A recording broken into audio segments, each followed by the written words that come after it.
What is going on, Pretender here, back with another Honkai style video, and today I'm here with my first impressions of Castorice. This video is going to be similar to my other first impression videos. I'm going to be talking about what I did think about her and her kit when it was going around leading up to her release, and now with her being released, what I do think about using her so far. Because since she did release, I've practically been doing nothing but using her. Testing her with different teams, testing her with different setups, all that kind of good stuff. And so I think I have my general first impressions that I do want to say. This video will not be talking about the global passive practically at all, besides maybe once or twice when I just mentioned it briefly. So don't expect to hear any of that here. That's all I want to say before I get into the video. If you guys found this video helpful in any way, shape, or form, dropping a like would be greatly appreciated. If you're new or haven't done so already, be sure to subscribe and turn on the bell for future videos like this along with all other types of style content. And let's get straight into the video.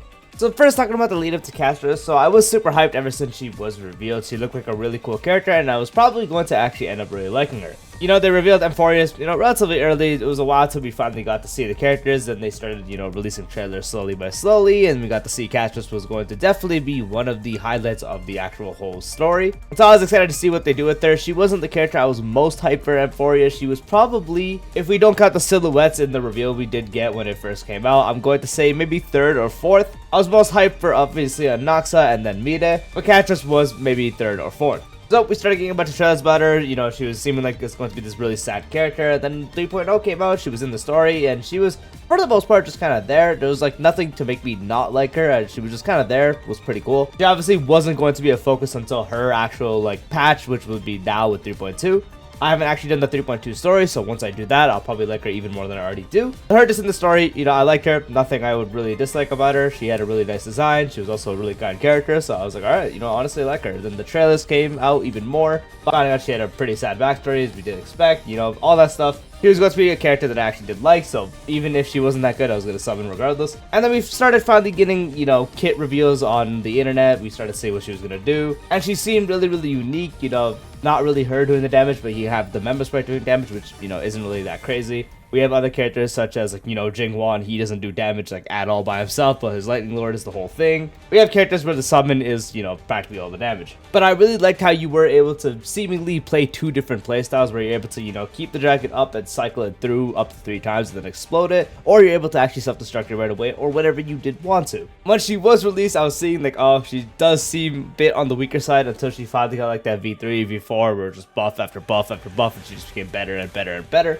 She did seem a bit weak, but, trying her a bit when I did get the chance to, she already felt pretty strong. And she was honestly, the first step in the right direction when it came to character-wise, ignoring the global passive, just, actual kit-wise, she felt really, really balanced. As opposed to other characters we've gotten, especially when, last year when Acheron released, regardless of the DPS you liked, she gapped it. This time, Castorice was actually not like that. She performed really, really good at proper investment. She performed, practically at that level. I want to say a bit under as opposed to some, the best right now, but still did really good. Well, at least after she did get the buffs and, V3 and so on. Before that, she wasn't really performing too well. Honestly, still was fine with it because it was, a balanced character, so I wasn't really against it because we usually get these game-changing characters back to back to back, back to back. And so having a DPS that was more on the balance side was a nice change of pace. But yeah, seeing the different playstyles of self-destructing, her whole summon, I was a bit iffy on it. I thought it was really cool, but I didn't really know how it would work for Zero Cycle. As you guys know, I'm someone that likes the Zero Cycle really often.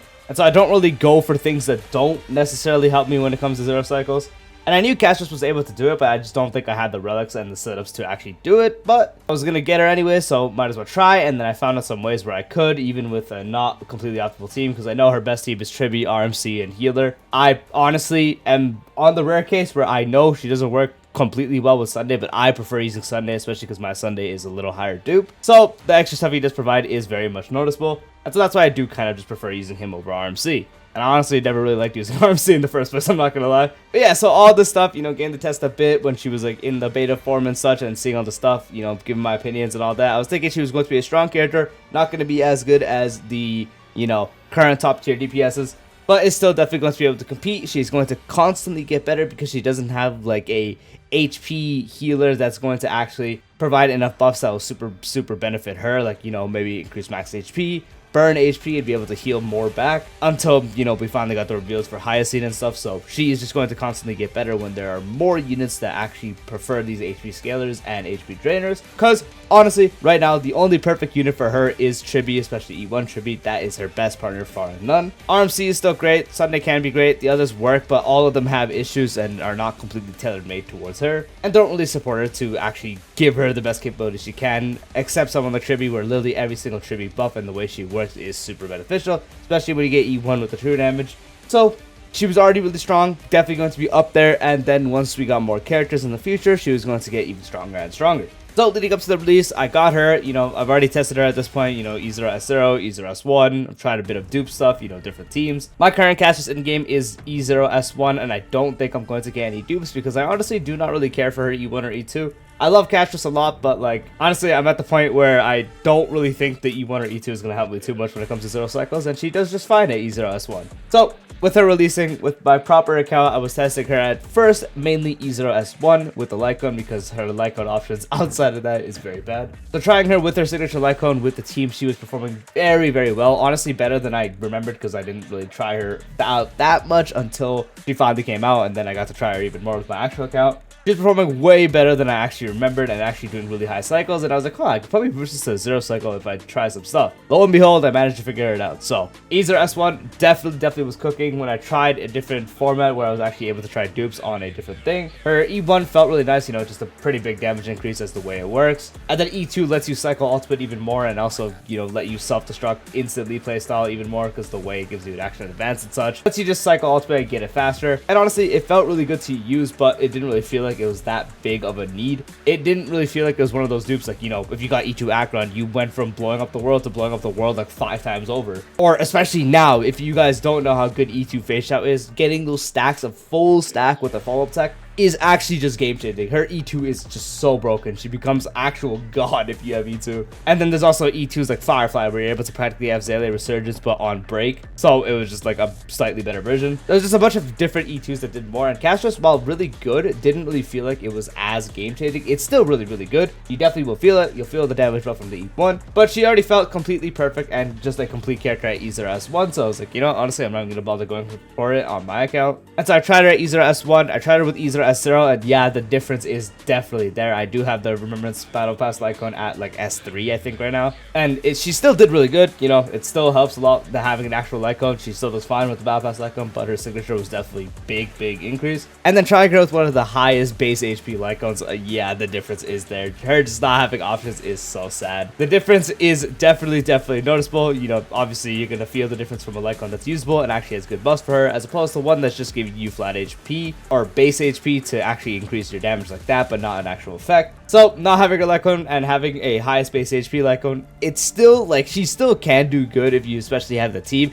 Like, honestly, it did way better than I thought, but obviously her signature Lycone makes her so much better. And she is, yeah, like, honestly blew away my expectations. I thought she was going to be pretty good, probably clear in like an average like 3 to 2 cycles. But she was honestly, for me, averaging 1, and then I pushed it a bit to 0 when I figured out some tunings. So I messed around with some tunings I could do and got her up to a 0 cycle, and I was like, alright, well, she's really good. My only issue is the current buffs for like all the endgame modes is tailor-made towards her with the HP stuff. So I really do have to give it a bit and wait till they reset and the buffs are no longer HP related and there's something else entirely, where we can see where a big increase to what she does is not just carried by the actual main buff of the endgame mode. So we're just gonna have to wait and see. I still think she's going to do completely fine without it, but again, we'll just have to wait a little while to see. Once it's something that doesn't really benefit her, or maybe benefits her like a little bit, it's going to be different. We'll have to see then, but I still think right now performs fantastic. A really well made unit.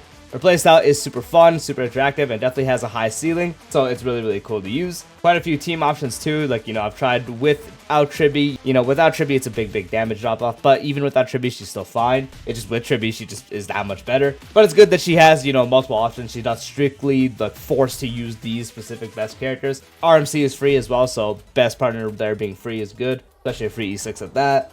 The team options available, the team options she has, like they're all good. Tribi, especially just being such a big jump, working really well with her. She's honestly just been way better than I thought she would be. Button to use now, but I know I'm eventually going to get tired of spamming the button to have the dragon fire its laser. And so I'm probably going to get tired of doing that eventually. You know, it's really cool right now because it's new. Same thing with Acheron when she got her secret assault. I'm so tired of using Acheron's ultimate. If you guys probably go back some of my videos, sometimes when I'm using Acheron in the background footage, I'll hit auto so it just does the thing for me. Same thing with Feixiao, I did that as well. I honestly just can't be asked to, like, you know, spam. Especially from how many times you can get ultimate in battle, so sometimes I just hit auto and let it do it for me.